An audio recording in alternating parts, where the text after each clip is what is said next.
Hello guys, आज आम्ही चाललेलो आहोत पारसनाथमध्ये भेळ खायला.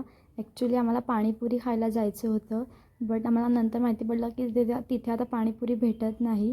मग आम्ही विचार केला दुसरंच खाऊ. त्याच्यानंतर आम्ही पेट्रोल भरायला आले, गाडीत पेट्रोल नव्हतं. पेट्रोल भरून झाल्यावर आम्ही जायला निघालो, पण आम्ही जरा चुकीच्याच रस्त्याने गेलो जिथे खूप काम चालू होतं. आज तर आमची फुल ऑफरोडिंगच झाली आणि त्याच्यामध्ये आम्ही ट्रिपल सीट होते, तर अजूनच जास्तच वाट लागलेली होती.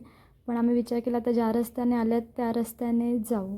आहे टेस्ट टेस्ट तर चांगला आहे, क्वालिटी पण ठीक आहे. 15 रुपयाच्या हिशोबाने ते वरतीड आहे. आपण प्रणय भाईला विचारू आपल्या प्रणय बोल. टेस्ट कशी आहे? नॉर्मल 15 पैकी किती? खाऊन वगैरे झाल्यानंतर आम्ही तिथून निघालो आणि मग आम्ही दाबेली खायलासुद्धा गेलो होतो, पण तिथे संपलेली. मग आम्ही विचार केला आता डायरेक्ट घरीच जाऊ. असा संपला आमचा आजचा दिवस. बाय गाईस.